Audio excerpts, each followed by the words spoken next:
you very much. Thank you so much Okay. for being here. And yeah, okay.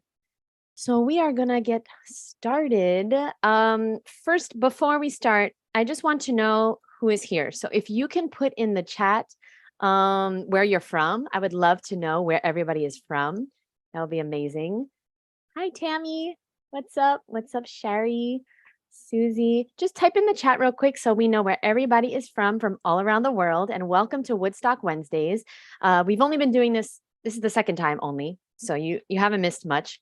We're gonna make some announcements tonight, but before I make any announcements, I have Ann Osbourne here, so I don't want to make the announcements until later, because Anne's time is very precious and valuable. And so, if you guys, while we're typing in the chat where we're from, okay, if you guys have any questions for Anne, you're going to do me a favor and simply raise your hand on Zoom so that I know who has questions, and then I will call on you guys in that order that you raised your hand. All right. So thank you very, very much, everyone, for being here. So we have Venice, Florida, Miami, Florida, which is where I am as well. We got Tammy from New York, but now she's in Colombia. Wow.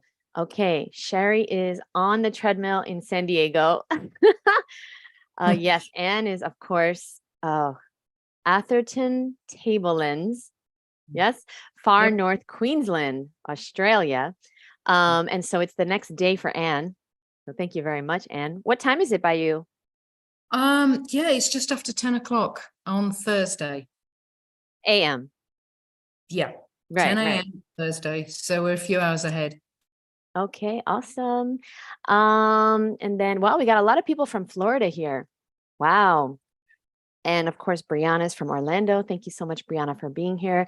Okay, so we are going to get started. I collected some questions from people before this, but if anybody here has questions for Anne, you can type it into the chat or you can raise your hand and ask her live.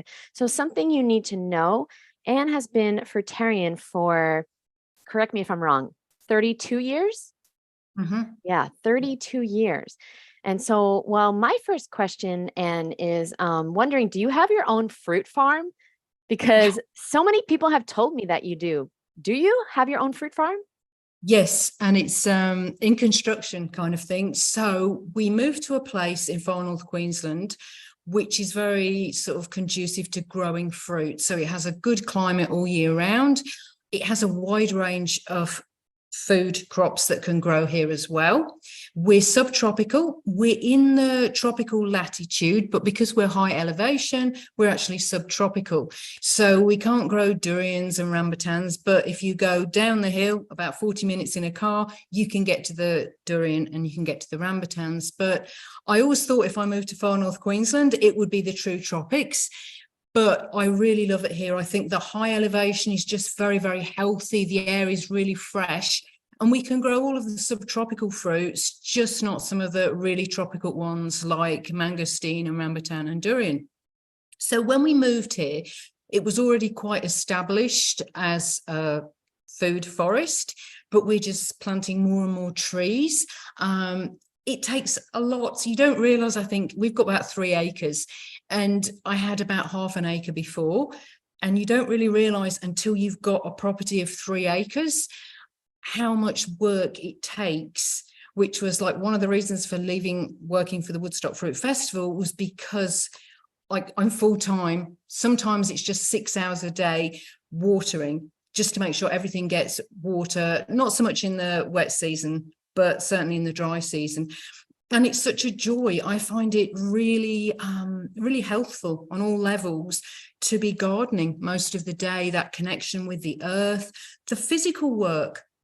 So moving hoses around is really good resistance work because you're pulling these hoses and they're trying to pull against you, and digging, weeding, being outside in the fresh air, not really needing to sunbathe in the same way because when you're outdoors, you're gardening and you're getting your sun in that way.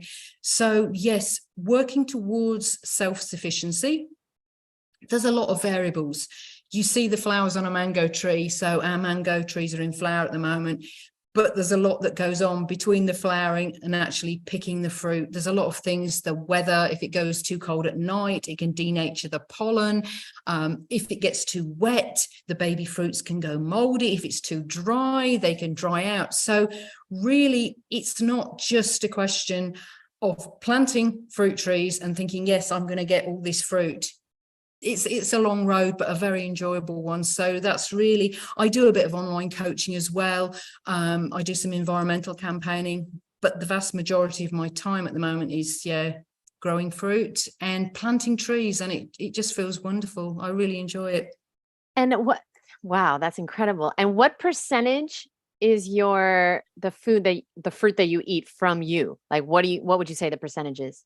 It varies. Sometimes it's 100%. If we have Wow. bananas and if we have chocolate sapote and some of the berries, there's been days when I've eaten everything from the land, which feels amazing. It really feels very satisfying.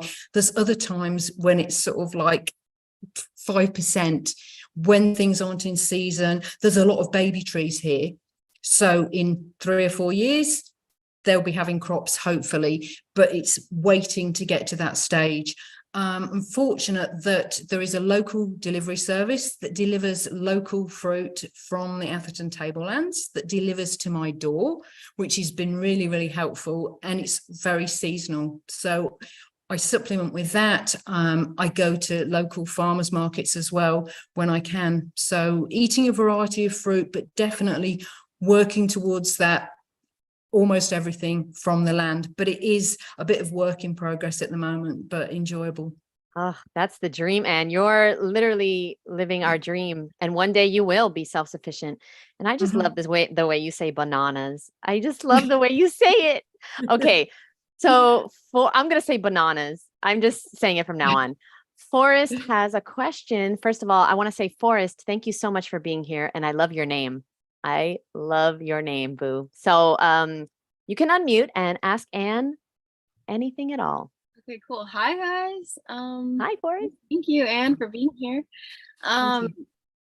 Yeah, my question is kind of two parts. So one, I was wondering, like, do you take into consideration like your cycle and being a woman, like hormonally, in terms of like what you eat in specific parts of the month? And then do you have recommendations for like women healers who have like written books? Like, I know a lot of the books that I've read are written by men, and while the information is very valid and helpful, I'm not a man, so my body works completely different, and I just would like information from women who have gone through this with this diet and kind of like attached it to being a female.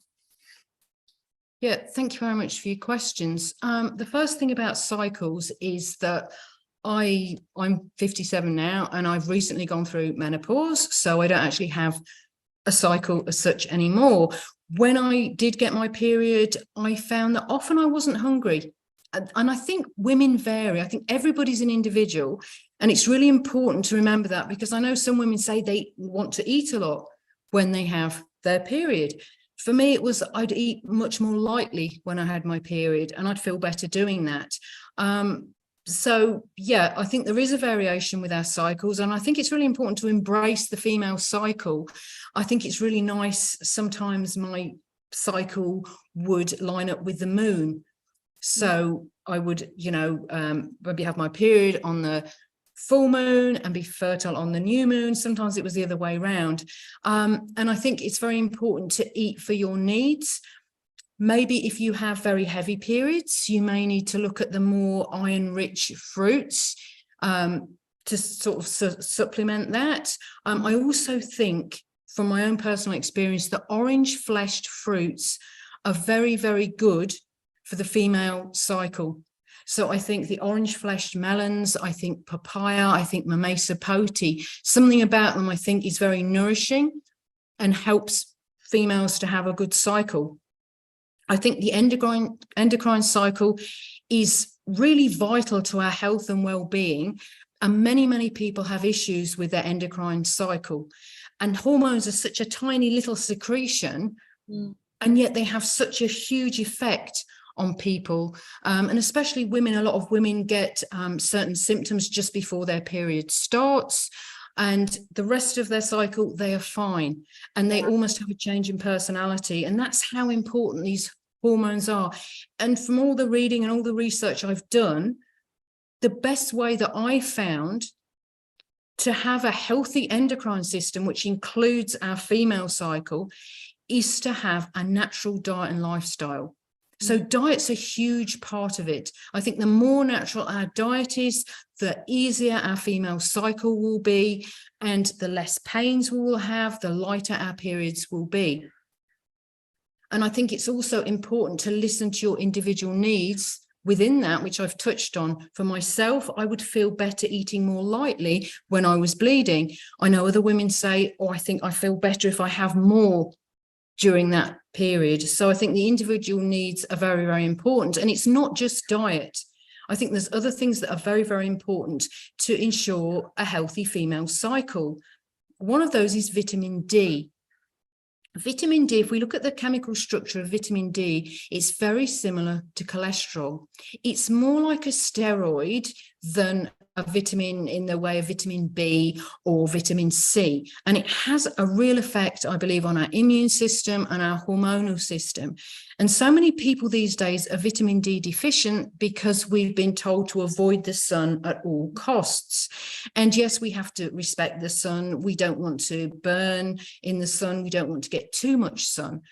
But people have often gone the other way. And I think it's really important to test your vitamin D levels, especially if you're living in a less sunny climate, and look at the alternatives. If you work indoors and you're just not able to get outdoors to get enough vitamin D, and then consider getting a spurty vitamin D lamp or taking a vegan supplement. So I think that vitamin D is very, very important in terms of our endocrine system.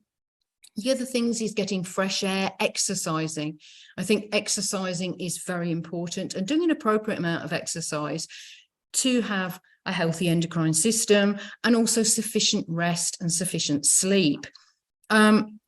With myself, I went through menopause, and the only symptom I had was that my periods stopped. And you hear all this thing about menopause is a terrible thing. You've got this perimenopause for like 3 years before, and then 5 years afterwards, you're going to have like 10 years of just horror and hot flushes and mood swings and low energy and all these other things. And for me, I haven't had any of those symptoms, well, so far. And I really do think it's because of my diet and lifestyle. And I think that's not to say that every woman on a diet and lifestyle similar to me would have a symptomless menopause, but I think it's possible. And I've met other raw food vegans that have had the same. They've just gone through menopause with no appreciable symptoms.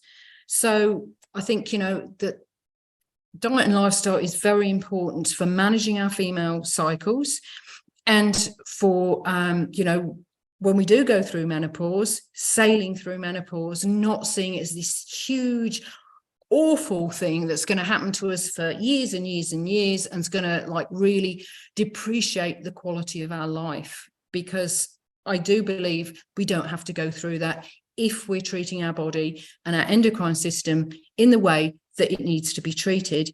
And the second part of your question, you asked about books.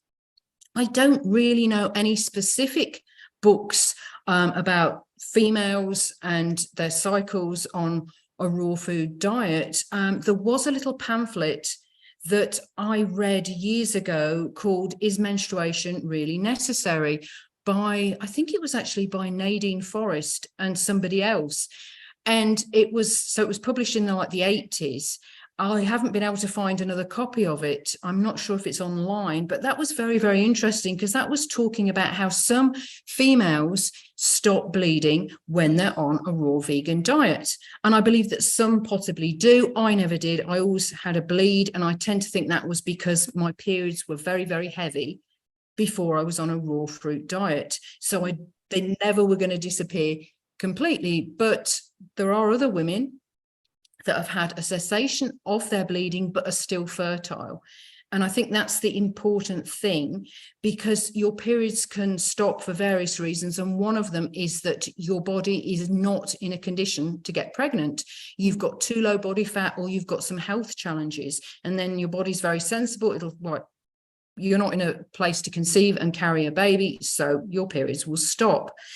But other women, I do believe their periods can stop and they're still ovulating. And I think a way to test that would be, you can get ovulation tests, hormonal tests, to see if you're ovulating or not. And if you're ovulating, but you're not bleeding, it still means that you've got a cycle. But if your periods stop and you're not sure, it could be because you're undergoing some health challenges and you're not in a place to conceive.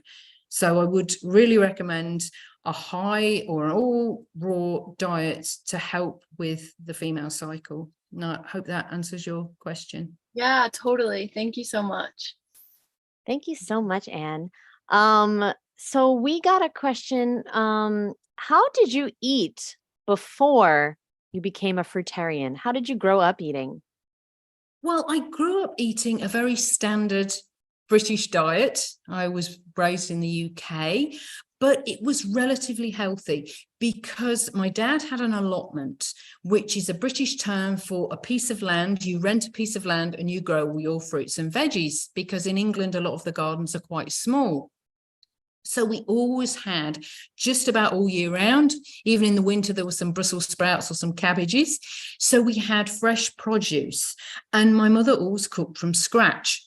So even though it was a standard omnivorous diet in many ways, we never had takeaways. We never had burgers, never had, Kentucky Fried Chicken. We had meat, we had animal products, but it was all cooked from scratch with a lot of fresh produce from my dad's allotment. So I grew up, I would say, relatively healthy. And then you get to sort of the teenage years where you're eating more junk, more processed foods.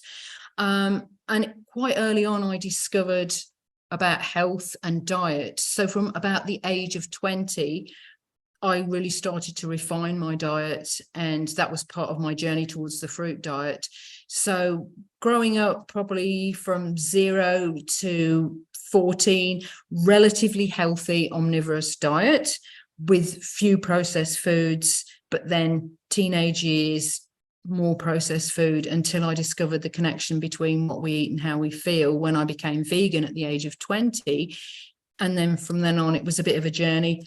I tried Anne Wigmore, wheatgrass, a lot of sprouts, raw diet. I tried macrobiotic vegan diet, which was a lot of cooked, and I tried a whole food vegan diet, and gradually refining my diet until when I discovered the fruit diet, it was like a no-brainer. It just ticked all the boxes. I felt the best on it. And I've been on fruit diet, yes, since I was 24 now. So, yeah. Wow. Thank you so much. I never heard you say a Kentucky Fried Chicken either. I never heard you say that before. I can't, but you never ate fast food, right? Like, No, yeah, not growing up. really No. good. And I think probably had one burger in the whole of my life before I Wow. became vegan, because we never had takeouts. It was always home cooked food. So, but I don't think I missed anything. No, definitely not. So, Lori, you can unmute yourself, and thank you so much for being here, Lori. Oh, wait, you're still on mute. I mean, well, it says you're unmuted, but we can't hear you. So maybe there's a headphones connected, or not yet. Maybe you need to put in headphones, or maybe, oh, maybe your computer's muted. I've seen that before, where the computer's muted but Zoom is not.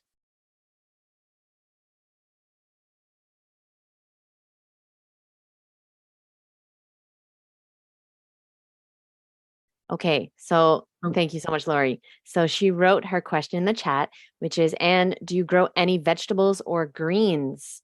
And do you eat any vegetables or greens? I don't grow any vegetables or greens, although I've thought about growing some potatoes because my husband is vegan, but not raw.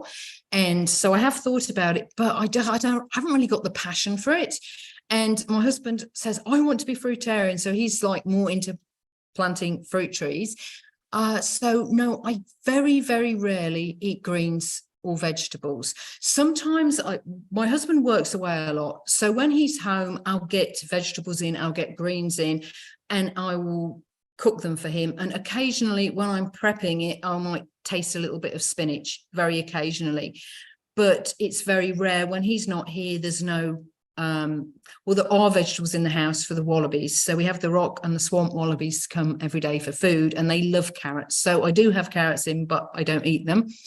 But having said that, if I got a desire to eat greens, I would eat greens. And there was one occasion that I did get a desire to eat greens since I've been on a fruit diet very strongly. And a friend, I don't know if I should say a friend, but anyway, somebody gave me a mushroom. Now, normally I'm very, very careful about mushrooms. I know that there are a lot of mushrooms that are toxic. And they said, this is a parasol mushroom. It's fine to eat.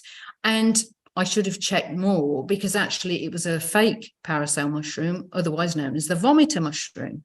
And I think I vomited about 40 times in 4 hours. It was pretty horrible. And apparently, if somebody goes into hospital vomiting a lot, they will say, did you eat any mushrooms? Because this is a mushroom that grows in the States as well as Australia and various other places. And luckily, it's not a long-term damage one. It was just once you've vomited it out, that's it. But the next day, I got a real desire to eat greens. And I think something had happened with that mushroom. There was something in the greens that I needed. So I went and ate purslane. I'd got purslane growing wild in the garden. I ate it, and then I was satisfied. So I think if there was a reason I needed to eat greens, or if I couldn't get good quality fruit, then I would definitely eat greens. I feel better generally with fruit, but I'm not closed to eating greens if I needed to. If I couldn't get good quality fruit and I could get good quality greens, I would consider eating them, or if I desired them. And I think it's a decision that people need to make for themselves. A lot of people feel better including a small amount or even a large amount of greens. And I think you need to go with what your body's telling you. When it's a raw food, then the signals are clear. If your body's telling you, oh, I want some candy or I want some chips, then there's mixed messages there, because these foods have excitotoxins in, they have addictive properties. But if it's like a raw fruit or vegetable that's edible for humans, then I think go with your cravings. So did that answer your question? Yes, she said yes. Thank you so much, Anne. I have a question. I mean, it's so confusing, because there's so many conflicting, people on the internet that are saying we need greens, we need this, we need that. So it's a little confusing, but I wanted to ask you about nuts and seeds. I know you don't consume them, but I'm curious, do you think that they are, just in your opinion, do you think that they're safe to consume? Do you think they're toxic for the human body? Do you think they're human food, nuts and seeds? I don't tend to think they're a staple for humans. I think for some people, they can be useful as a transition. I think a lot of people, when they start doing this diet, lose a lot of weight. Not everybody, some people put on weight, but a lot of people coming from a more sort of standard diet go onto a fruit-based diet and lose a lot of weight. I think in such cases, nuts and seeds can have a place. I would recommend getting organic ones, making sure they're raw. A lot of nuts are heat dried, but you can get ones that are raw. Soaking them, I think, helps with digestion. Some nuts, like macadamia nuts, if you live where macadamia nuts grow, new season macadamia nuts are a lot easier to digest. They have more water content, they're less fatty, they almost taste like a bit like a young coconut in the flavor of them. So I think they can have a place. Personally, for me, I don't eat them, only occasionally. If I make a raw fruitarian cake, I will put raw macadamia nuts in, but I will soak them before I put them in the cake. And that would be just a couple of times a year. I just find that if I want more fattier foods, I do better with young coconut flesh, with durian, or with avocados. And so I tend to avoid nuts and seeds. Some people find them useful. Some people find them useful for the nutrients in them. Maybe if they've got a limited supply of good quality fresh fruit, but they can access good quality organic nuts and seeds, then, that may be a useful addition to their diet. I always think that individual needs are very, very important. When I started on this diet, I did eat nuts and seeds. After I adjusted to the diet and found that I assimilated my food a lot better, which was after a 52-day mono orange juice diet, I no longer found a need to eat nuts and seeds. I found that I could maintain my weight really well just eating juicy fruits. So I think it's, I don't think there's one answer that's right. If they're serving you well, if you don't seem to have digestive issues with nuts and seeds, if you don't overeat them, because that's another thing. Some people will start on a bag of nuts and they'll eat more than their body can deal with. Then they may have a useful place. I think ultimately they're not really human food because they have toxins in that we need to soak the nuts often to get those toxins out. And in nature, we wouldn't find a whole bag of nuts. If you go to most nut trees, the squirrels or other creatures have got there before you, and it's hard to find, unless it's on a farm and it's all caged in, it's hard to find a lot of nuts in the wild. And then you've got creatures like squirrels that have a symbiotic relationship with the nut trees. So they take a lot of nuts, but they also forget where they buried a lot of them. So the squirrels do a really good job of spreading the seeds for the nut trees. So I think they have a symbiotic relationship, because really a plant or a tree doesn't want all its seeds eaten because it won't procreate. But in the case of the squirrels, I think that's a bit of an exception because they actually do help with the trees procreating. Oh, wow. That makes a lot of sense. And thank you for going through that with us. Oh, I really appreciate that. It clarifies stuff for me. Dustin, do you have a question for Anne? Sure. Well, first of all, Anne, thank you so much for recommending the book from Karen, How to Grow a Child on a Raw Vegan Diet. She was here just a second ago when my wife took her. So we have a 10-month-old that is completely raw and perfectly healthy, everything awesome. So thank you so much for that.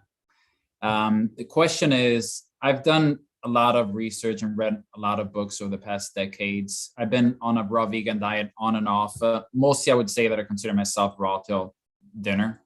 But I've never found any, for people like that don't have the luck of living in a fruit farm or having raw fruits nearby, good quality fruits nearby, and they have to rely on buying most of their fruits from grocery stores.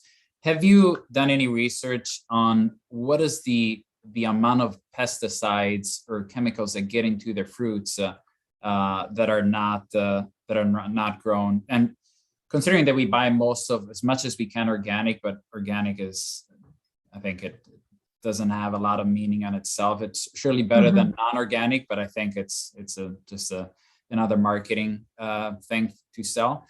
But the concern that I have is if you eat mostly raw, then your chances, I mean, you're getting more of the pesticides that are in fruits, if in fact they get into fruits. And I also know that if you eat a normal diet, most of any grain or any refined food is just a concentration of any pesticide that is used.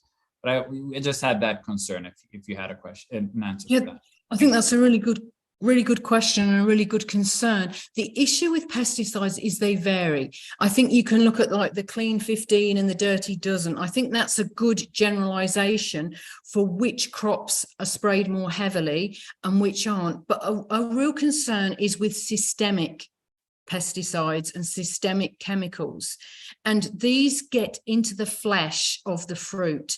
And one of these is bananas, and I've talked to a lot of banana farmers. I don't eat non-organic or non-sprayed bananas because of the systemic poisons. I have a real concern with that. I know a lot of people have bananas as their staple, but I have concerns with bananas that are not organic or are not unsprayed because of the systemic chemicals that get into the bananas. And so you can peel a banana, but the chemicals are in the flesh of the banana. And I think it was in Costa Rica, the government were even putting up posters telling people not to feed the monkeys bananas.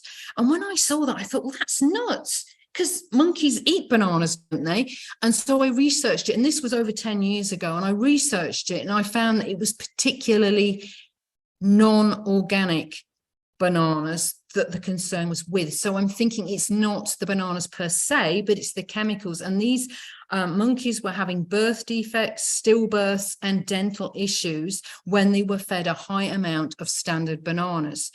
So bananas is one of the fruits that I don't eat unless it's locally grown and non-sprayed, or if it's organic, because of the systemic chemicals in it. And if I had $1 for every time someone had said to me, well, I peel a banana, it'll be fine, I would be very rich by now. But it's not the case. Peeling the banana does nothing to get rid of the systemic chemicals. And I think, you know, that bananas are one. Another fruit is strawberries. Strawberries are very heavily sprayed. Also, the ground that the bananas are grown in is sterile. Most of the time it's sterilized. And that is just, to me, totally against nature. And they use a lot of artificial fertilizers. And apples is a third one that I wouldn't eat unless it was organic or non-sprayed. They are often dipped. Even at farmers markets, I have to ask in Australia, are these apples dipped? A lot of the time they're dipped in chemicals to preserve them, and those chemicals go into the fruit. They don't just stay on the peel. So you can peel it, but they're actually in the cells of the apple. So there's some fruits that I won't eat unless they're non-sprayed or organic, and they're bananas, strawberries, and apples. But another thing that I think is hugely important for the reason to eat organic or wild or non-sprayed is what happens to the mycelium or the fungi in the soil when pesticides, when herbicides, and when fungicides are used in the soil. So what happens is the mycelium or the fungi in the soil are destroyed. And the fungi form a vital symbiotic relationship with the fruit trees. So fungi don't have leaves. They can't photosynthesize. So fruit trees have leaves. They can photosynthesize, which means they take in carbon dioxide in the presence of sunshine with water, and they create carbohydrates. So they create their own food.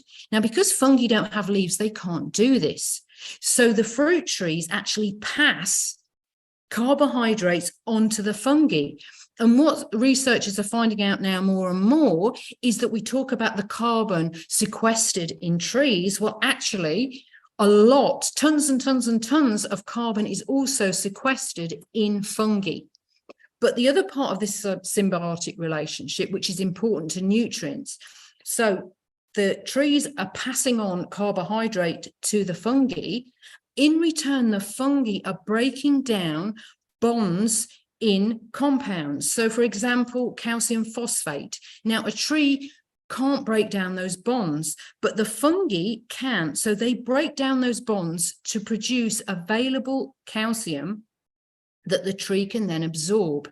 So what's happening when you're choosing produce that's grown with chemicals, those fungi in the soil are killed, and so there'll be less calcium, there'll be less of the other minerals in that fruit, because the fungi aren't there to break down the bonds, so the tree can't assimilate those nutrients. And I think that's hugely important when we're relying, as you said, when we're relying on fresh produce for the majority of our nutrition. If we're getting fruits, and especially fruits, because it's this symbiotic relationship between the fruit trees and the mycelium, if we're getting fruit trees that are grown in areas that have been sprayed, they're not going to be as high in calcium and other minerals as well. And calcium is very, very important. So that for me is a really top reason to choose non-sprayed or organic. It's not about the actual pesticides, although that's a big thing, because the pesticides can cause all kinds of issues in our gut biome and also in other areas of health, but it's the fact that that fruit is going to have more calcium in where it's grown in soil where the fungi are allowed to live and not killed, because it's not just fungicides that kill fungi, it's pesticides and herbicides as well. So I think it can vary a lot. Some types of fruit aren't sprayed as much. Go and look at the sort of like the clean 15 and the dirty dozen, and they do vary because farming practices vary. And if you can't get all organic, at least try and get the clean foods that are conventionally grown, and avoid those in the dirty dozen, because it's not just about the harm the pesticides are having on you, it's the fact that those fruits will not contain as much calcium, which I think is vital for health. It's a really important mineral. So did that answer your question? Yes, yeah, thank you. And I had a quick follow-up if I can. Of course. Yeah. So two things, actually. I thought about another one. Coconuts, because one of the reasons why I moved to Florida, South Florida, was to get fresh coconuts, although they're not as good as Thai coconuts, but still it's good water. Do coconuts take up a lot of things that are sprayed nearby? They spray everything here. I mean, one of the reasons why I'm thinking of moving away from Florida is they spray everything, pesticides, herbicides, everything. And I'm originally from Europe. We're not used to this, so I'm really considering moving away, but unfortunately. The second question is, does it make sense to buy fruits? I'm talking fruits like tomatoes that are grown in a greenhouse rather than grown in the field. Does it even make sense to eat those fruits? Because I know it's still good water, but there's basically nothing left in these, or even like lettuce they grow lettuce in containers now. Does it make sense to eat that fruits? Thank you. Yeah, I think with coconuts, when they're left, I mean, if you get coconuts from Thailand, they're mostly organic anyway. You'll get some certified. Coconuts aren't generally sprayed because they're so high up and they're so like tough. Nothing's really going to get into a coconut unless a monkey goes up there. But whether they absorb, I do not know. I don't know what their root structure's like, how they absorb things. Things do absorb stuff, but how much of that would get passed into the actual coconut, I don't know. I would say probably coconuts are a safer bet because they're not actually usually sprayed themselves. So at least you've not got the pesticides being directly sprayed onto them. But how much they would take up if there's aerial spraying in areas.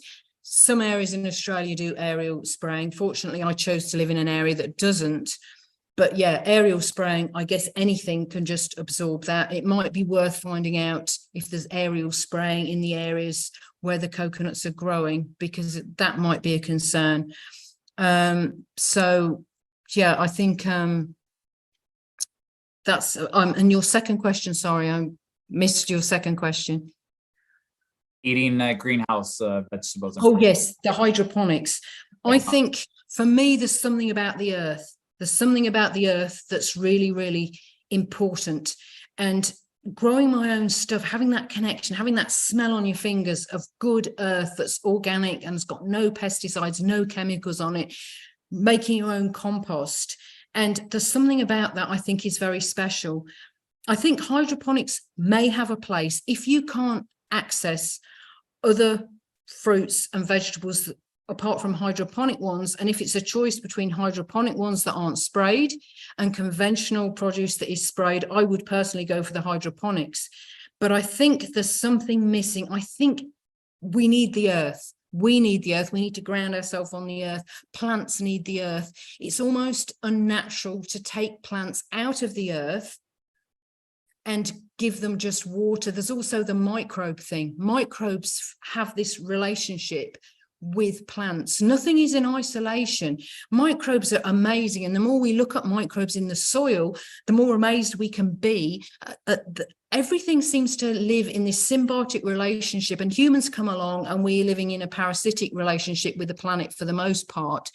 And so I think that's the other thing. If you're growing things hydroponically and there aren't the microbes there, there's not going to be that exchange of nutrients for some of the plants that happens that we just talked about. So I would think optimally food that's grown in the earth, I think it has an extra dimension.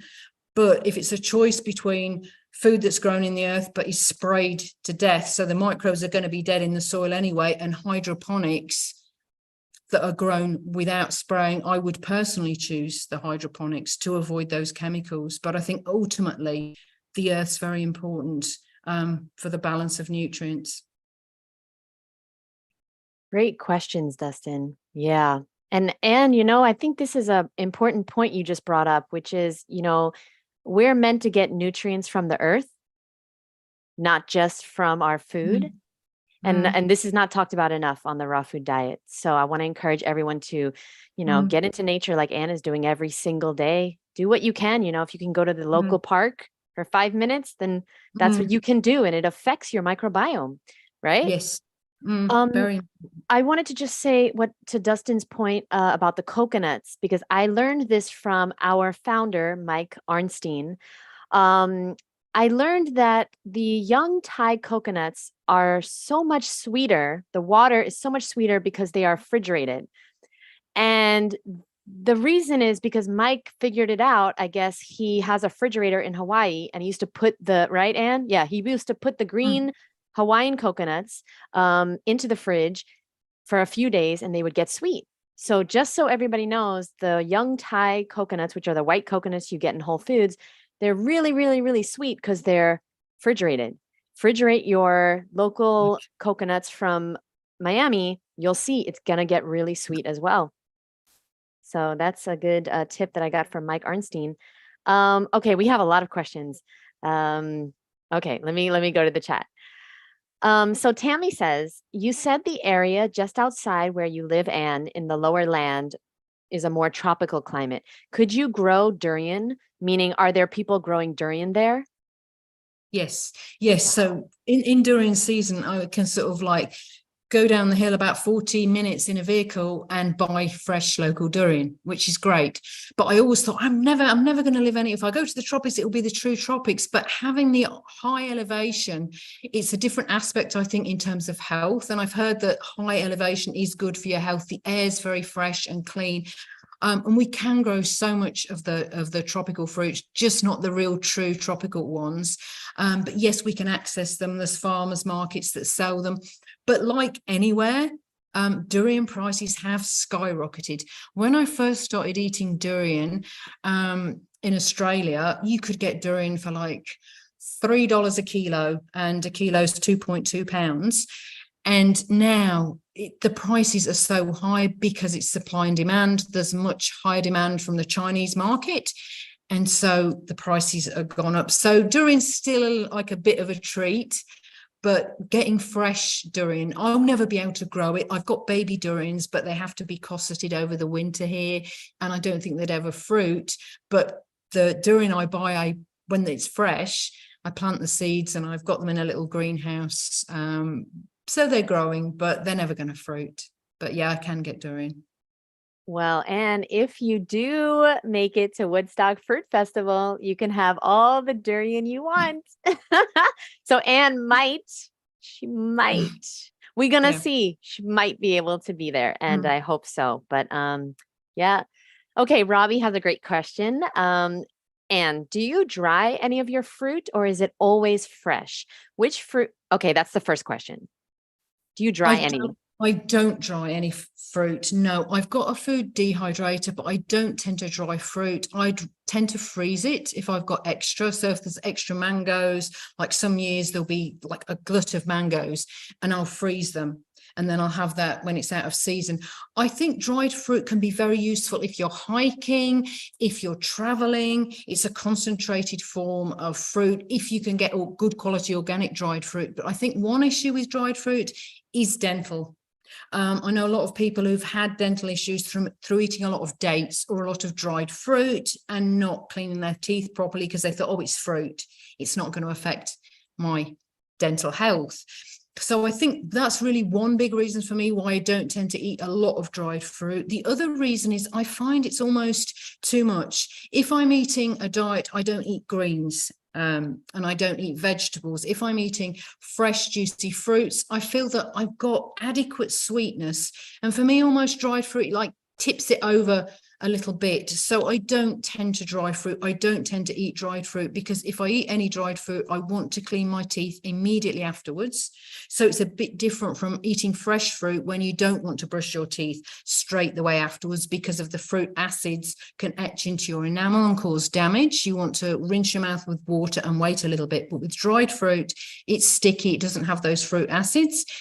and it can cause damage if you don't immediately brush your teeth or very closely afterwards. So that limits me, because if I'm out somewhere and I can't brush my teeth, I don't want to eat dried fruit, so I will freeze it. So yeah, I don't eat a lot of dried fruit. Thank you, Anne. Next question is, which fruits are best to reduce inflammation in the body? Papaya. Papaya is an excellent fruit. I think it's the best, heads up, to reduce inflammation. And there's several reasons for that. The first reason is that papaya has a really high ratio of omega-3 to omega-6. And of all the fruits that I've looked at that have been tested, there might be others that are higher, but there's no results for them. Papaya is standout in terms of omega-3. So it's really good to get you, because it's all about the ratio. It's not necessarily how much omega-3 you're eating, but it's the ratio of omega-3 to omega-6 that's important. So that's one reason why it's anti-inflammatory. Another reason is it has a substance in it, which I can't remember the name of it at the moment, but when I was doing a lot of research on papaya, and this substance in the body switches off inflammation when it's not needed. So we do need inflammation sometimes. If we knock our head and we get a bump, if we injure ourselves and we get swelling, that's good inflammation, because that means all the right blood cells are going to that part and dealing with it. You know, if we get a wound, we might get some inflammation. Again, it's not a bad thing, because it means that all the sort of like the blood cells that form part of the immune system, the white blood cells, are going there to deal with that toxin that's got in through that wound, or some bacteria or whatever's got in there. So inflammation in itself is not bad and is vital. But when people have chronic inflammation, what happens is their inflammation doesn't switch off. They can have autoimmune diseases, they can have rheumatoid arthritis, they can continually be in a state of inflammation, because that little thing that should switch off in your body, say, look, the job's done now, we've cleaned out that wound, or you've bumped your head but we've reduced, you know, the injury, it doesn't switch off. And papaya has that substance in it that switches off inflammation. I also think papaya is a very gentle fruit. It's very easy to digest. It soothes the digestive system, and the digestive system is very much linked to inflammation. If you've got inflammation in your digestive system, you're very likely you'll have inflammation in other parts of the body, because the gut and the brain are linked directly via the vagus nerve and are constantly communicating with each other. So if you have inflammation in the gut, you're likely to have inflammation in the brain, which can show as brain fog, fuzzy thinking, lack of clarity. So I would say, if you can get non-GMO papaya for me is a standout as being anti-inflammatory of the fruits that I know. All right. Well, I don't know about you guys, but I'm getting some papaya tomorrow. Okay. Thank you, Anne. That was amazing. Last question from Robbie. Are there any fruits that help with heavy metal detox or help with poisons like arsenic? I don't know specifically. I know that there's some greens like cilantro is supposed to help with heavy metal detox. I've never heard of any fruits having that same properties. That doesn't mean to say that they haven't got them. I think fruits generally help your body to detox. I would think that any chemical-free, good quality, juicy fruit would help the body. I think citrus can cause elimination in a way that other fruits don't. So I would think citrus might be one that helped, but I think because it is your body ultimately that's doing any detoxing, the fruits or the herbs are helping your body. And in general, eating good quality, fresh, high liquid content fruits support your body in detox. So I would say any good quality, juicy, sweet fruits that are nice and properly ripe would be good to help with any detox. But I don't know specifically of any fruits that are, say, good for mercury or arsenic detox. But I think fruits in general help the body to detox, because really ultimately it's the body that does the detoxing, and we can support that by what we put into it. I would also suggest that moderate sunbathing and deep breathing are very good protocols for helping with any elimination that's going on in the body, because deep breathing will increase the amount of oxygen, it will increase the amount of pollutants that go out of your body, and sunshine as well. Gentle, not overdoing it, but gentle sunshine also helps with elimination. Thank you so much, Anne. Okay, next question is, do you drink water or do you make any juices? That's a good question. I make fresh squeezed orange juice with a little hand squeezer, which leaves most of the fiber in. And in citrus season, which is still citrus season here in Australia, thank goodness, I have most days I will have citrus juice. At the moment, it's blood orange juice, which is, it's divine. It's just one of my favorite foods. So I do juice, but only usually citrus, so mandarins or oranges, and I use a hand juicer, an old one from 1966, which is amazing because most of the fiber goes in the juice, but it makes a really nice, smooth juice. Drinking water, I do if I'm thirsty. I listen to my thirst reflex. So in the winter here, which can be quite cool, I can go for weeks and not drink any water. And I know I'm well hydrated because I look under my eyes. I don't have dark under my eyes. I'm urinating frequently, and the color of my urine is a light clear or light straw color. And it's very important, I think, not just to rely on your thirst reflex, because certain things can compromise that. As we get older, our thirst reflex can be compromised a bit. So there's other things like if you're getting dark under your eyes, which relates to the kidney area, you can be dehydrated. If you're not passing much urine, or if it's dark in color and frothy, they're signs that you might be dehydrated and you need to drink more water. So in the winter, I might not drink water for a couple of weeks, but I'll be having juice. I'll be having, a litre of orange juice and other juicy fruits. And I won't be having dried fruit or nuts or anything that's more dehydrating. In the summer, I can still have my juice, if there's still oranges about, and juicy fruits, lots of melons and things like that, and I will still drink water, because in the summer it gets very hot here, especially if I'm working outside and I'm perspiring a lot, and I will drink maybe a litre and a half of water in addition to my fruit. So for me, it's important to listen to your bodily needs and also monitor any signs of dehydration. It's very, very important to remain sufficiently hydrated, because our kidneys can get damaged and we can't see it. If you're continually in a state of dehydration, your kidneys can be damaged and scarred and you don't know.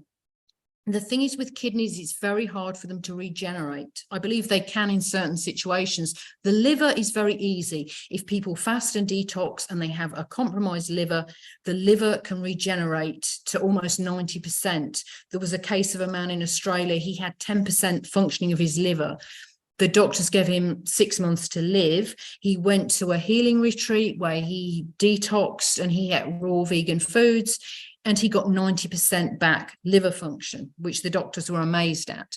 But kidneys are a bit different. It's harder to regenerate kidneys, which is why so many people go on dialysis or have to have kidney transplants if their kidneys are really badly damaged. So hydration is very important.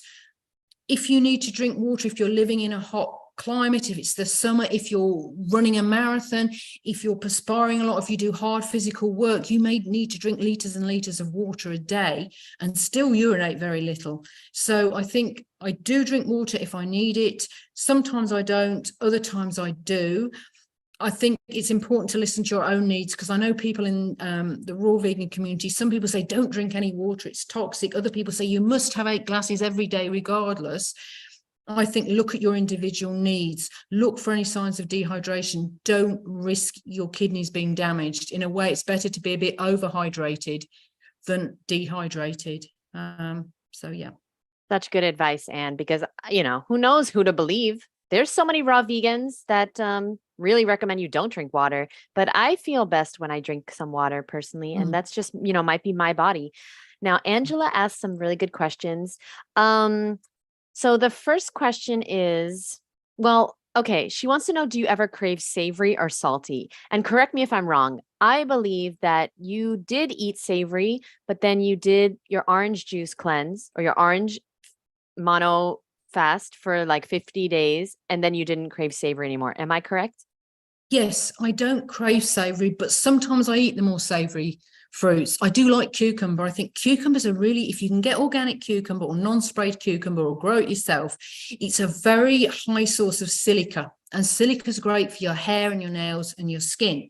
So I do tend to eat cucumber, and I like it as well. I really like it. It's great as well to put on your eyes. It's just so refreshing. On your face, topically, put cucumber. And I do eat avocados, and rarely I'll eat tomatoes. I've never been a big tomato fan, but here we get the birds plant tomatoes. We get tomatoes, little cherry tomatoes coming all over the garden that the birds have planted, and they are so sweet. And I pick them off when they're perfectly ripe and bright red, and they're sweet. They're more sweet actually than savory. So I'll eat those. Occasionally I'll eat the bell peppers or the capsicums.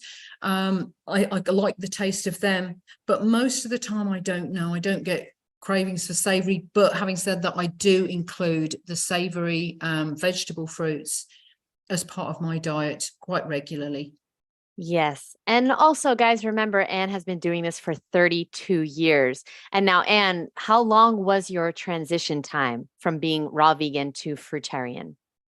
My transition time was about a year to 14 months. And I found that very valuable because when I found out about the fruitarian diet, I was in the early stages of pregnancy. And I thought, well, although I'd been gradually refining my diet over the past 4 years and cutting out white flour and sugar and refined foods, I still thought, well, I'm pregnant. I don't want to do any major detox. So I gradually ate more and more fruit, less and less cooked food. And looking back on it, that was very valuable for me. At the time, my friends, because there was about 6 of us and we all became fruitarian at the same time, they went straight onto the fruitarian diet. And I thought, well, I wish I could, but I'm not sure.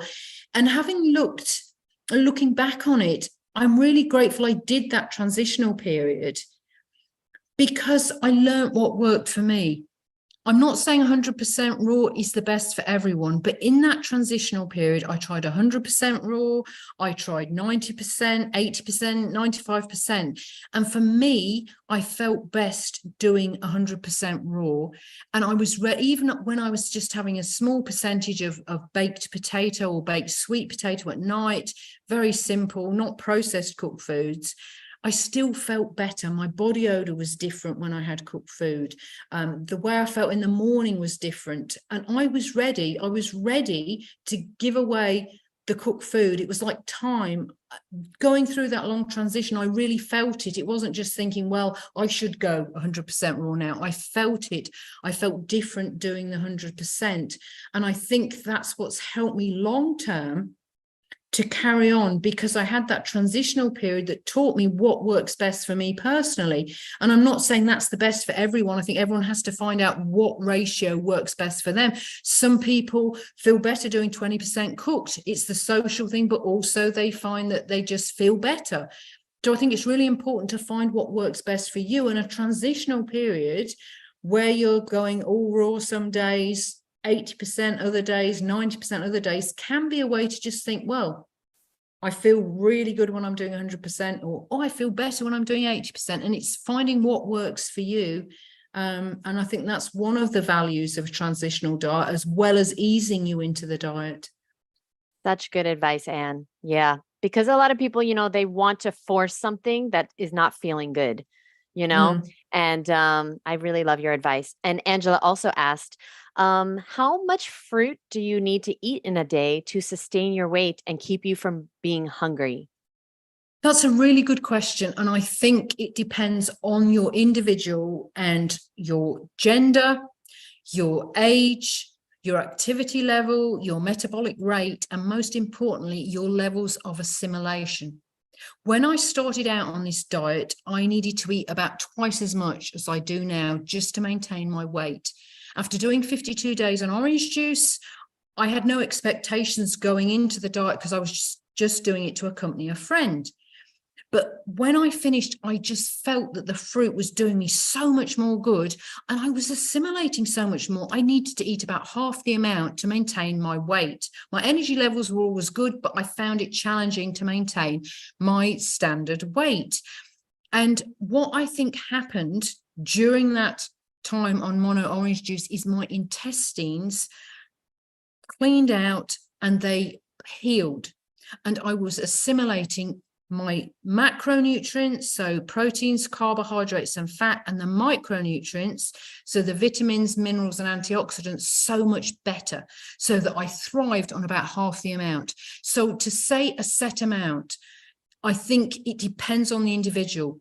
If you're losing weight and you don't want to be losing weight, you probably need to eat more because you're not assimilating as much as you need to. If you're putting on weight when you don't want to put on weight, then you probably need to eat less because you're assimilating more than you need. And I think it's like just looking at calories is very, very limiting. And to me, it's half the equation. So if you're just looking at calories going in, you're not necessarily seeing what's happening in the body. And an example of this is two people. So person A eats 3,500 calories a day. That person has had Crohn's disease in the past. They've had a poor diet throughout childhood. They've had a lot of antibiotics as a child. When they grew up, they took a lot of recreational drugs. They've eaten poor quality fruits, a lot of processed foods. And they are only assimilating maybe 20% of what they're eating because the villi in their intestinal system, now the villi are like microscopic finger-like projections, and the villi increase the surface area and they allow you to assimilate more of what you're eating. So they have got compromised villi. They've got villi that have been destroyed through recreational and allopathic drugs and through Crohn's disease, through not having whole foods as a child, and through eating a lot of processed food as an adult. Then you've got person two. Now, person two eats 1,800 calories a day, but assimilates 85% of what they're eating, because person B has been breastfed as a child. They've been given very little allopathic medicine as a child. They've taken very little recreational drugs. They've eaten whole foods. They've looked after their nutritional and their lifestyle needs. So just looking at the calories, the macronutrients, person A is having far more, but in actuality, they are actually assimilating less than person B. So I don't think there's any right amount. There's the right amount for you, and you can change that and try changing things around. If you're losing weight when you don't want to be losing weight, you will need to eat more macronutrients. If you're gaining weight and you don't want to be gaining weight, you need to eat less, because it's all about what's happening inside you. And a lot of long-term raw fooders that I've met say that they need to eat less calories the longer they're on the diet, because they're healing inside, they're rebalancing, and very importantly, they're assimilating a lot more of the macronutrients that they're taking in. And one person I know who always ate a huge amount of fruit, and a few years ago, this person said, I'm probably eating a lot less than I used to. And it was like a turnabout. And that often happens. But there's no right amount, because one person always needs to eat 3,500 calories a day because they've got compromised villi and a compromised assimilation. That's right for them. The person that's doing really well on 1,800 calories a day, that's right for them. When we start putting blanket prescriptions on people saying everybody needs to eat X amount of calories, regardless of how much they're assimilating or regardless of their activity levels or their gender or their age, then people can fall through the net and not do well. They can either lose weight or put on weight when they don't want to do those things. So it's very much an individual prescription.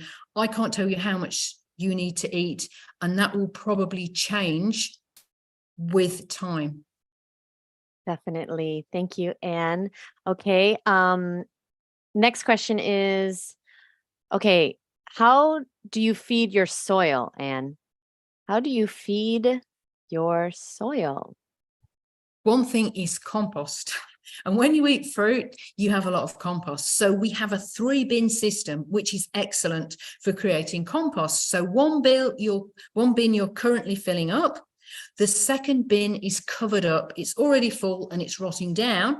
And the third bin has rotted down and is ready to be used. And they go in rotation. So when you've filled up the bin that you're currently filling, that becomes the second bin becomes the third bin, and the third bin becomes the first bin. So you always got compost. So compost is good. I also use rock dust and zeolite when I'm planting out trees in the garden, and that helps with the nutrients that are assimilated by those trees.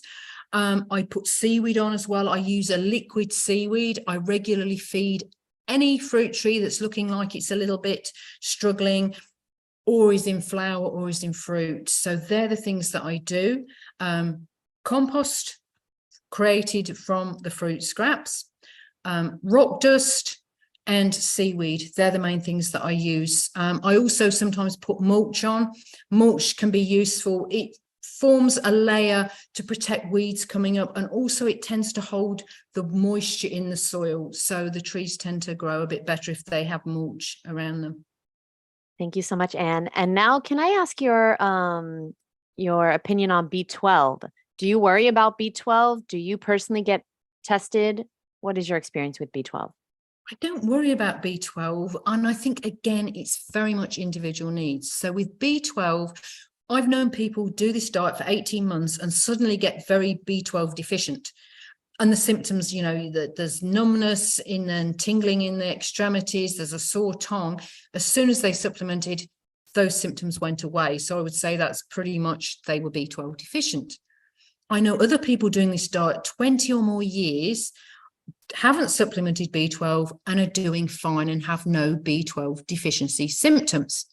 I think genetically we differ. We're all frugivores, I believe, by design, but what our parents have done, what our grandparents, what our great-grandparents have done, all the choices that our immediate ancestors made will affect our DNA. So some people seem to have that intrinsic factor in their stomach.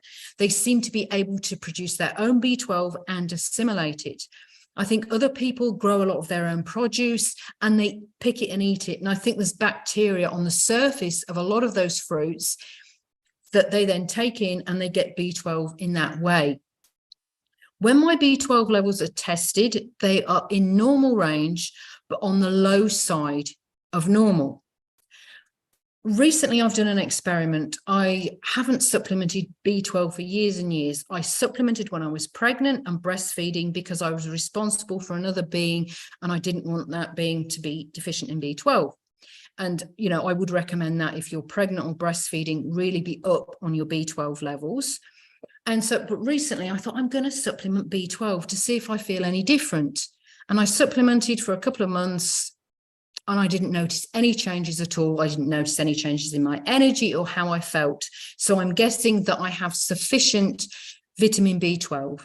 If I developed any deficiency symptoms, I would immediately supplement. And I would recommend anybody that's concerned about their B12, get your levels checked. If you have any B12 deficiency symptoms, I would recommend supplementing, because if it's left, you can get permanent nerve damage. So it is serious.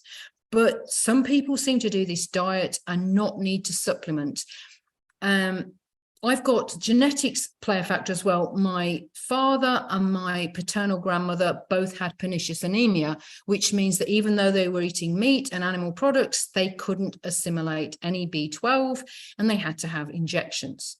So there's a possibility that at some point I might get pernicious anemia. So I will monitor my situation and I wouldn't have any qualms permanently supplementing with B12 if I need to.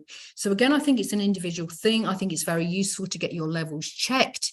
If you're pregnant, if you're breastfeeding, I think it's a good idea to supplement. But it does seem that there are people doing this diet long term that don't supplement and seem to have a sufficiency of B12 with no deficiency symptoms at all. So, but yeah. But definitely you don't want to get B12 deficient. Thank you so much, Anne. Okay, so I tried to ask almost all the questions. You know, I wanted to respect Anne's time. And so if anybody has any question that was very important to them that I did not ask, please, you can raise your hand and you can ask Anne live before, well, the hour is up, but Anne is so gracious with her time. She gave us a little extra. If there was any questions that anybody really wanted to ask that I didn't get to, there were some that I didn't ask. So I just wanted to check. So you can raise your hand if you'd like. And I also wanted to add, Anne, that I interviewed Don Bennett today, who also will be at the Woodstock Fruit Festival. Okay, guys. And he said that we get more than just vitamin D from the sun. And it also really affects our hormones. So what you said makes so much sense. You recommended Forrest, get her, vitamin D, get into the sun. It really affects us. So yeah, I thought that was really interesting that he said that. And you said it as well. And so, okay, I think we answered almost all the questions. So thank you so much, Anne. This was such a treat. And you are just such a wealth. Somebody has knowledge. their hand up. I think Sebastian. Oh, I'm so sorry. I'm on the wrong. Oh, sorry. There's so many people here. Hold on. I'm on the wrong page, maybe. Wait. I don't see. Wait, somebody's hand is up? Oh, your Yeah. physical hand. Sebastian. Oh, I was looking Yes. for their digital hand. Oh, sorry. Sebastian, yes, please go on.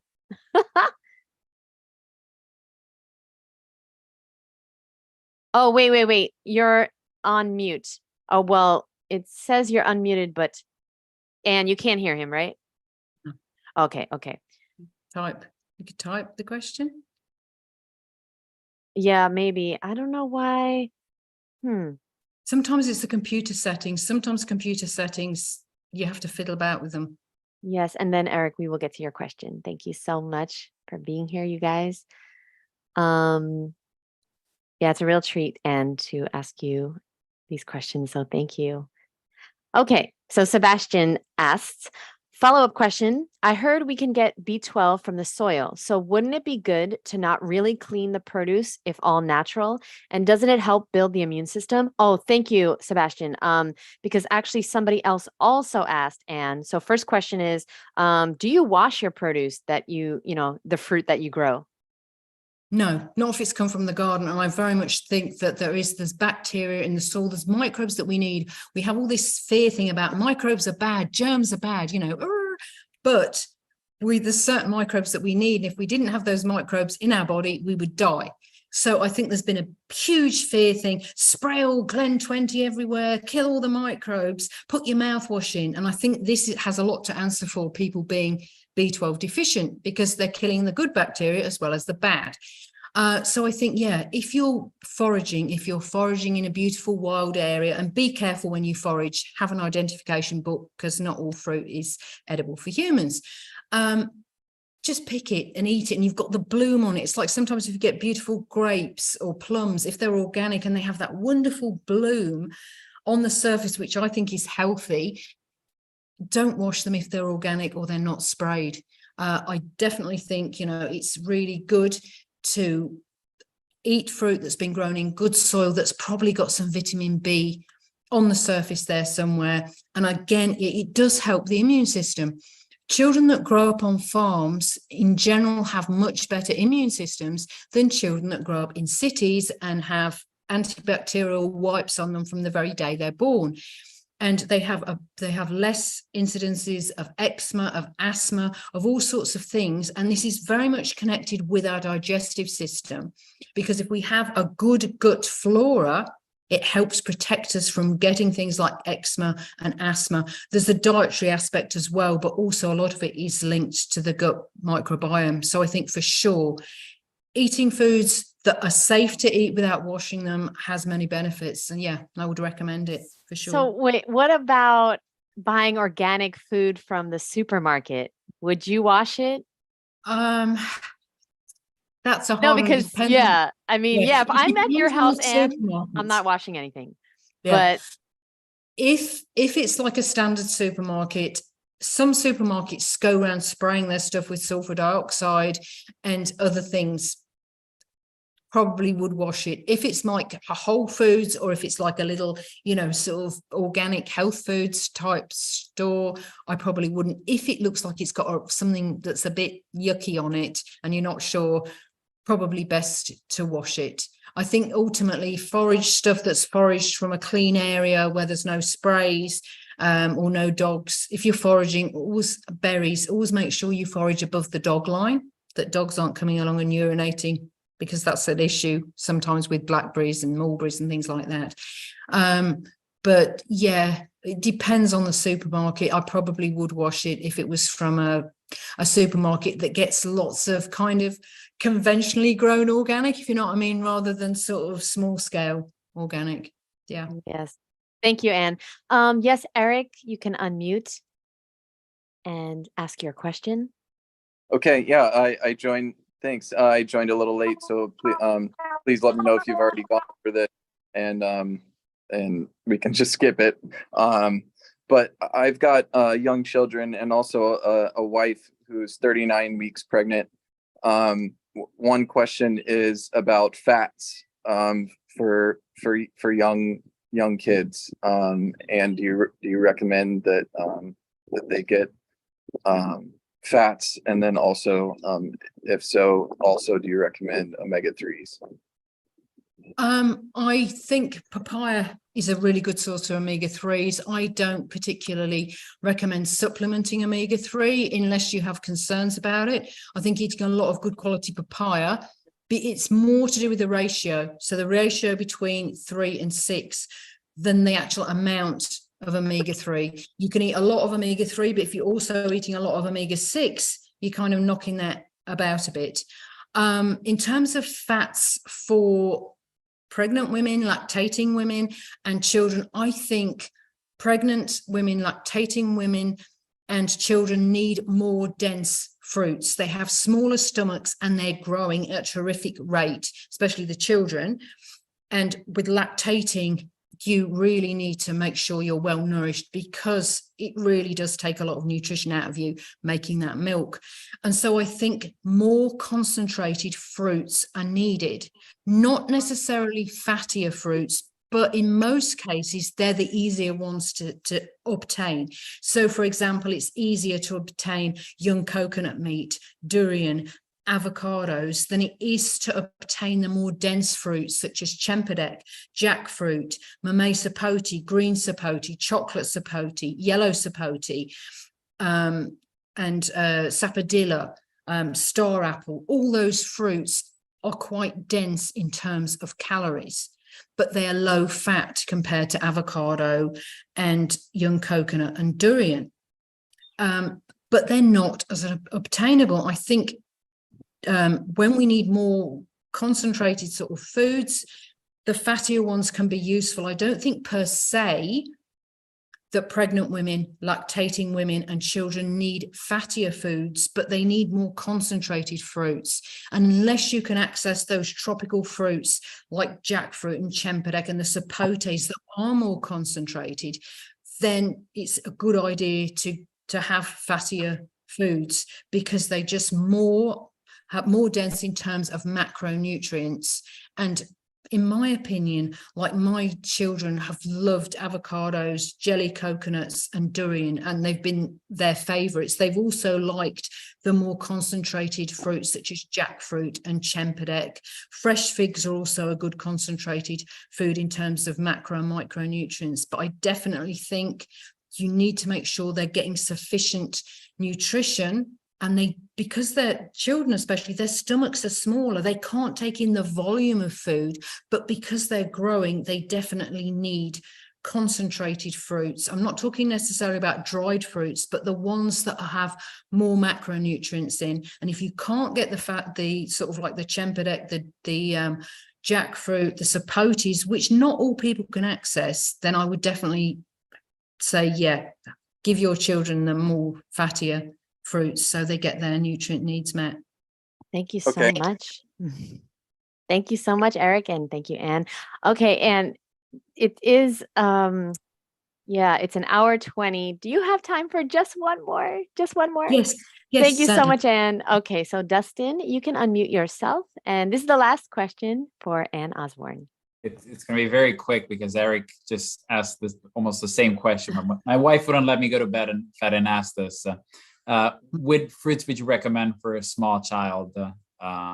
Important fruits. I think you already answered this, but if there's anything that is important for less than a 1-year-old or within their their weaning phase, what is Yeah, well, recommended? I think breast milk obviously is still important at that age, but supplementing that, the fruits that you supplement with, you've got to make sure that you take out any kind of seeds or pips or bits that they will choke on at that age.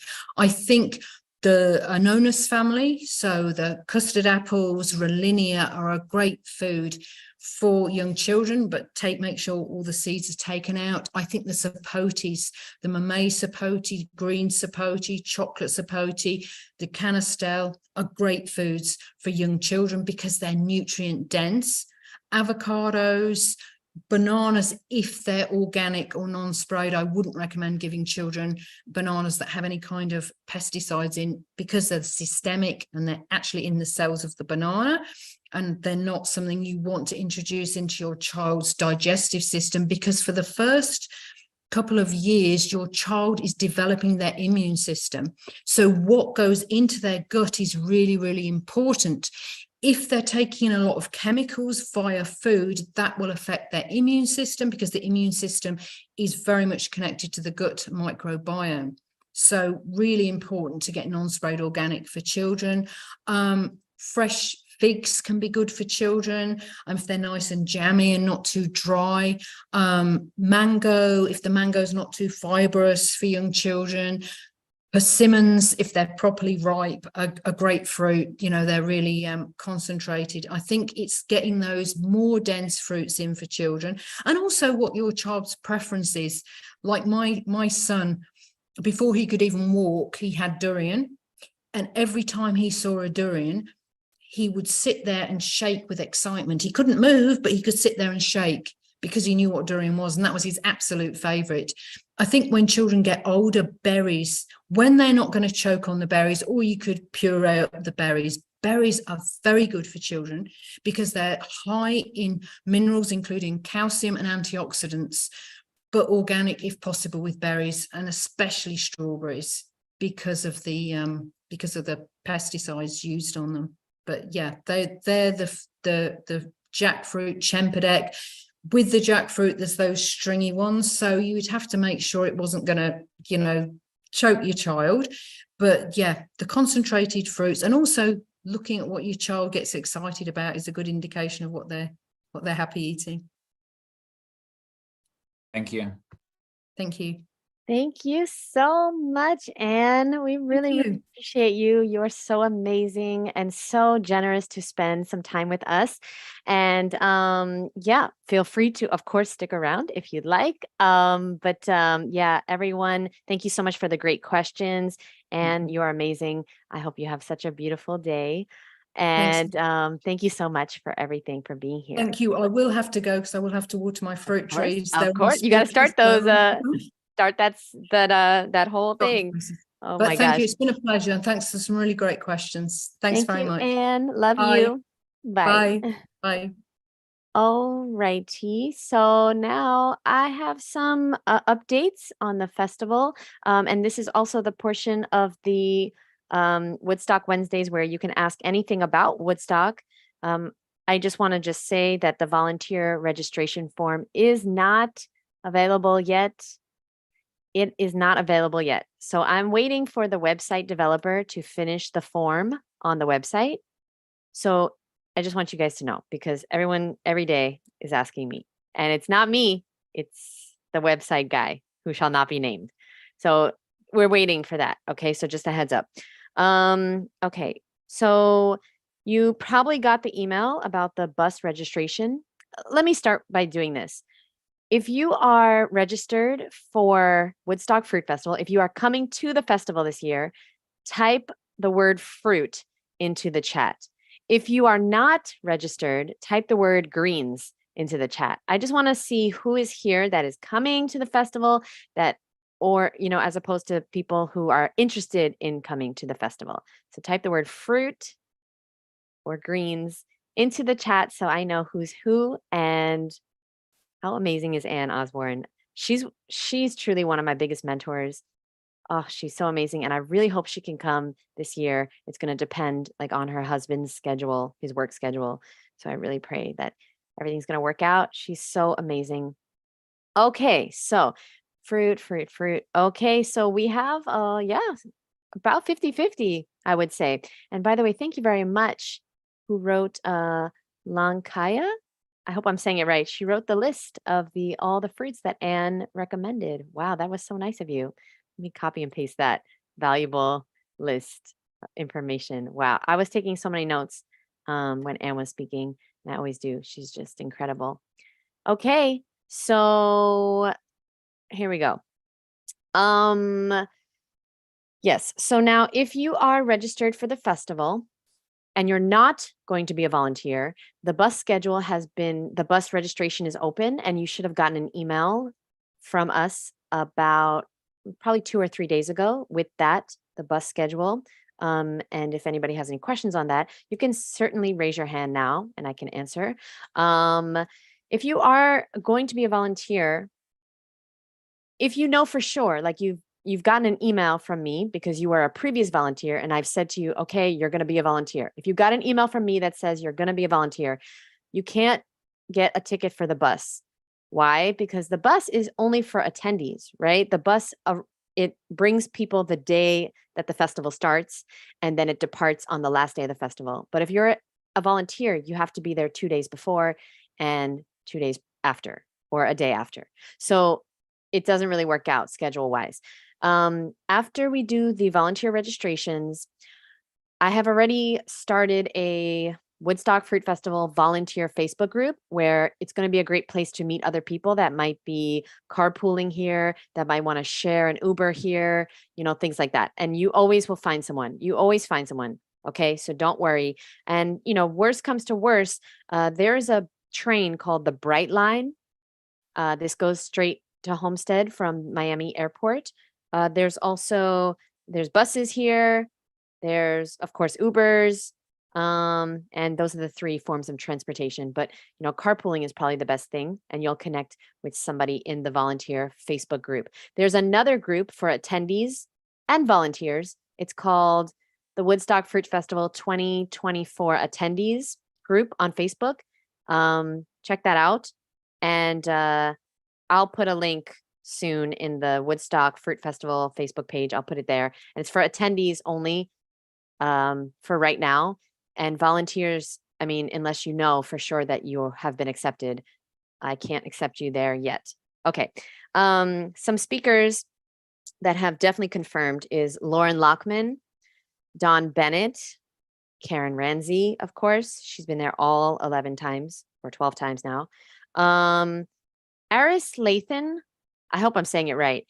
He did confirm that he would be there, but I haven't gotten his schedule yet, like the schedule that he is going to be presenting, his workshops that he's going to be doing. So I'm hoping that he will be there. I'm still working on, I would like Chef Babette to be there as well. That'll be cool. She's really like mostly raw. The more I speak to her, the more I hear that she's raw. She doesn't say it because she owns a cooked vegan junk food restaurant or like a soul food restaurant. I think that's why she doesn't say she's raw. But every time I talk to her, she's eating mostly raw or like all raw. And there's some other speakers too, but I'm blanking. So yeah, that's it for now. So yeah, wait. So the speakers, the bus schedule, volunteer applications are not ready yet. If you do want to volunteer and you haven't emailed me, you can send me an email. I'll put my email in the chat. It's Jeanette at the woodstockfruitfestival.org. But the thing is that I have so many more people that want to volunteer than I have spots for. We have only 65 spots for volunteers. In the past, I had 120 volunteers last year. It was such a bigger event. We had 500-600 people there at one time. This year, we're having 240 total. And it's not, us. We would love to have everyone, but the land that we rented has a 240 person limit. So that is what's going on there. Hold on. Let me just finish typing woodstockfruitfestival.org. Jeanette with 2 N's, 2 T's. So yeah, if you volunteered in the past, you have a bit of a higher chance to be picked as a volunteer. But again, I have a lot of people that want to volunteer. So it's a little difficult. Technically, just so you guys know, we have sold out. Just so you guys know, we have sold out of the Woodstock Fruit Festival. But we're going to be offering a few extra tickets, because what happens is people usually like cancel last minute, and so a few people over the 240 limit is not going to be a big deal to the owner. We've spoken to him. But just so you guys know, we have sold all tickets available. So just a heads up on that. Does anybody have any questions, comments, or concerns about Woodstock Fruit Festival? Oh yes, Will Tuttle. Thank you so much, Sherry. Will Tuttle is confirmed, and his wife will be there. And if you don't know who Will Tuttle is, he is the author of the World Peace Diet, and he is an amazing guy who's been vegan for 40 years, over 40 years. He's, again, also mostly raw, if not fully raw most days. But yeah, he's amazing, and he's going to be leading meditations and workshops. And I do highly recommend you read that book, The World Peace Diet. Raise your hand, your real hand, if you've read The World Peace Diet. It's a life-changing book. Because before, I was vegan, for 12 years before this book. I just read it recently, last year. And this book helped me to like be way more aware and sympathetic towards everyone that isn't vegan yet, and especially like slaughterhouse workers. It's the number one suicide rate of any profession, and it's for obvious reasons. And this book really, really changed me. I was a very angry vegan before that book. So I'm also interviewing Will Tuttle next week for the third time. So I'm excited for that. And yes. Okay. Thank you very much. Dustin, will there be durian this year? Of course. We cannot have a Woodstock Fruit Festival without durian. We're going to have 3 or 4 durian parties this year. And then, sometimes there's leftover durian, but yeah, we're looking at 3 or 4 durian parties. So that's really exciting. And Musan King, is that the one? Malay? Oh, you're asking where's it from? Well, we're definitely going to have Musan King Premium, which was the durian we had last year at the ceremony part, where we gave out. Yeah. And this year, I think we might do it a little differently. But did you like it? Who was there last year? Did you guys like that ceremony that we did? We might do it differently this year. We'll see. But yeah, we're going to have both, probably Musan King and Malaysian Montang durian. Well, we're going to have the best varieties we can. There's a place here that we can get, different types of varieties. So we might have 3 or 4 varieties, maybe more. But the best is Musan King Premium, if anybody knows about that. Then if you know, you know. So yes, I am really, really excited for Woodstock. The venue feels like Costa Rica or Bali. It doesn't feel like Florida. It is just so magical. Wait till you guys get there. The land is really incredible. Are you getting any from Year of the Durian? Sorry about all the durian questions. Yes. No, unfortunately, we can't purchase from Year of the Durian. Well, we can purchase maybe some varieties.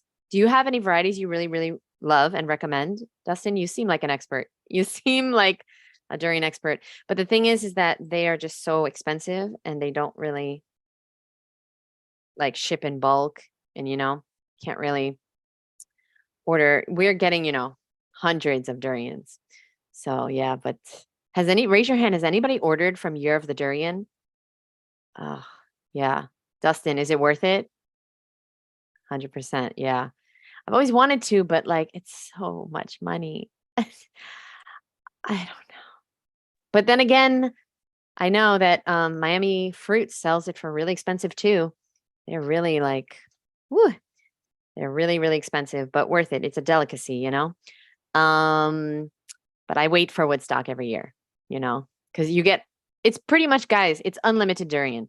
Like if you want more, you have more. You know what I mean? Like it's really unlimited. You can never eat. You'll never be like, oh, I wish there was more durian. That will never happen. Okay. because it's just like such an amazing and dense fruit that you really can't eat more than like one whole durian, right? I don't know. Maybe Dustin can eat more than one.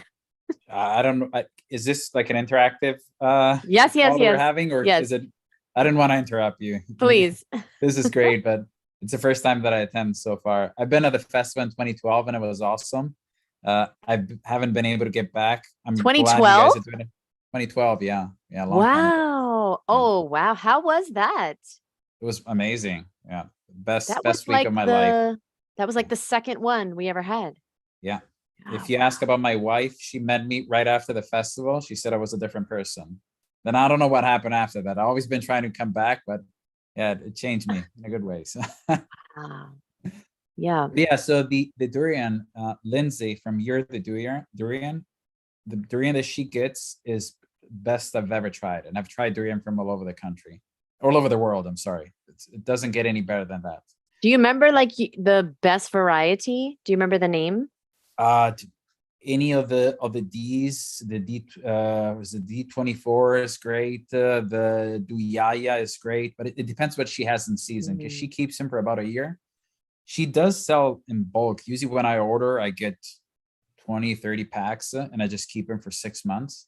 It is super expensive, but once a year I treat myself to this. Wow.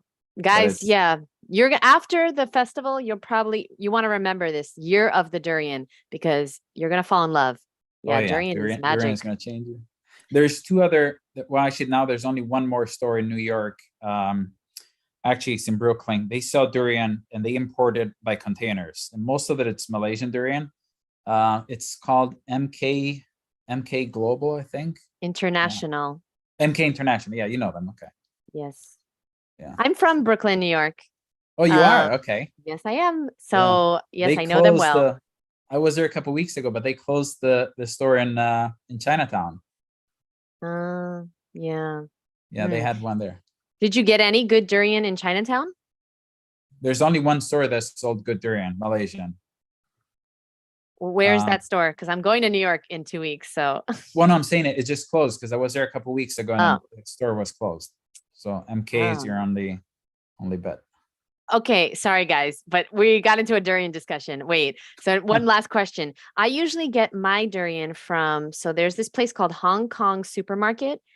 And on the corner, I don't know if you know this place, on the corner where the bank is, and everyone's like, what?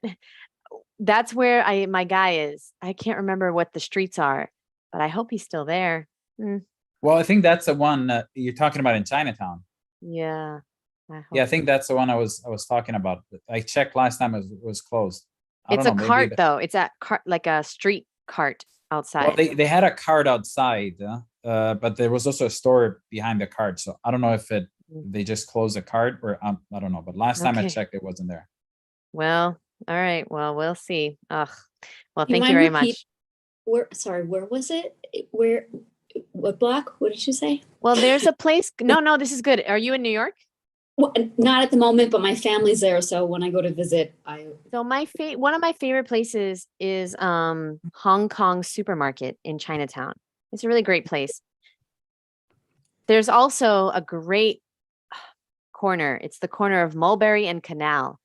And oh my gosh, I spent so much money because, this is the place, Chinatown or any Asian markets, guys, is the place where you're going to get like the variety in the raw food diet that you really need to stay on it. So, the mame sapotes, the longans, the jackfruit, the durian, the dragon fruits and things like that. You really do want to invest in these things if you do want to be raw, because it's going to be a little boring for most people eating just apples, bananas, and grapes all the time, which those things can be great. But yeah, so Hong Kong Supermarket was a great place that I used to buy jackfruits and stuff and mangosteen. And then walking down, there's a bank on the corner, and that's where my durian guy always is. But I don't know if he's going to be there. I haven't been in like a few years. So we'll see. Well, between there and Canal? Mulberry and Canal is the great place where it's like on the street, lots of carts right on that corner. But that's not durian. That's just like other exotic fruit. But you said walking durian is on the corner of this place called Hong Kong supermarket. Okay. Yes. Let me know Alrighty. if you find anything. I totally will. MK International says they're closed. Tammy Googled and says they're closed. Oof. But you confirmed, Dustin, in Brooklyn, the one in Brooklyn is still open? Well, MK International is the one in Brooklyn. I didn't go last time. I was in Chinatown, and I didn't find the one that I wanted to go to. But since I found You're the Durian, and I know I've been chatting with Lindsay for a while. I get all my durian from her. That's the best quality. Most of it is from organic farms. Everything ships via air. She gets it delivered in 2 days. I know that it sounds like I'm getting commissions for this, but I don't. I just love durian. And I'm glad if anyone else could buy it from her as well. When they try durian, they'll understand. Yeah. But it also depends what kind of durian people try. Because if they try the one that they get at Chinese, Oriental grocery stores, it's not as good. No. You know, durian is just like everything else, okay, in life. Like when it's good, it's amazing. But when it's bad, like every fruit can be bad, right? Like who here has had a bad pineapple? I have before, you know, like an unripe or overripe or just not good, right? So durian is the same way. There's incredible durians and then there's like kind of gross ones. Taste like onions. So if you've ever had a durian that was gross, you have to keep trying it. Every single durian's different and every pod inside of every durian is different. It's crazy. I've had durians where it tasted like white chocolate and then the next pod was gross. So like this is a crazy fruit, but wait till you guys try it. It's really absolutely amazing.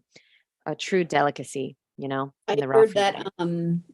Costco is now having frozen durian. I don't know if you guys have tried to Yeah. find. So a lot of my clients all around the country have told me this, but here in Miami, they do not. And I've asked so many times, but they actually have mangosteen now at the Costco in North Miami Beach. But there's a few of my clients in I think Texas, Minnesota, they have told me that they have Musan King durian in the freezer section of Costco. It's in a box, so it's not the whole durian. Have you had it, Tammy? That's just, well, I've had it frozen at not H&M, H&R. It's in New York. Do you guys know that? It's an Asian one. They have frozen also. They have like three different kinds, different. But I just heard about the Musan King one in Costco. But I haven't checked. I was already out of New York when I heard it. This is the last durian question, I promise, guys. And if anybody has any other questions, let me know. But hey, like I have the opportunity to be in a room with people that know about durian, so I'm gonna ask. So Dustin, I'm just curious, or anyone here that knows about durian and has had a lot of it. I'm confused about the Musan King durian because it always tastes amazing. Is there something going on there? Like I worried that it was like some type of, you know, GMO or something. Have you ever had a Musan King that wasn't amazing? So personally, for me, Musan King is a little bit too strong. It's very sweet, right?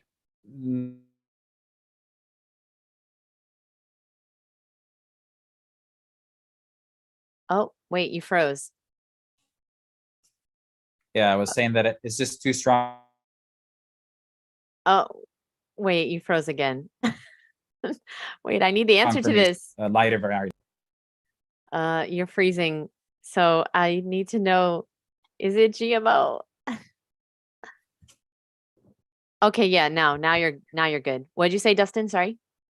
Can you hear me better now? Yes. Okay, so I said that it could be because Musan King is the most known variety, especially in Asia, where it's like considered a luxury food for a lot of Chinese and Oriental cultures. So it could be GMO. I don't know, but I don't eat a lot of it just because it's too strong for me. So I usually like some of the other lighter varieties. Okay. When you say strong, do you mean it's too sweet? I don't know if it's sweetness. I think too much of that oniony taste. Okay, because Musan King, I've had every single time I have it, it is so sweet, which is really good in the beginning, but then, you know, if it's too sweet, I mean, it's like frosting, guys. All right. So anyway, okay, I always wondered, why is it so consistent? Because just so you guys know, durians are not very consistent at all. Like they're just such a wide variety of flavors. I mean, yeah, I mean, I've had ones that taste like eclairs, like French desserts, coffee, like iced coffees. Oh, it's just crazy, crazy fruit. Okay. So I think we're gonna wrap up the Woodstock Wednesdays in case unless anybody has any other durian related questions or any random questions. But yeah, thank you guys so very much for being here. Oh, Tammy, did you have a question? Oh, is this like, do you do this every Wednesday or what, yeah.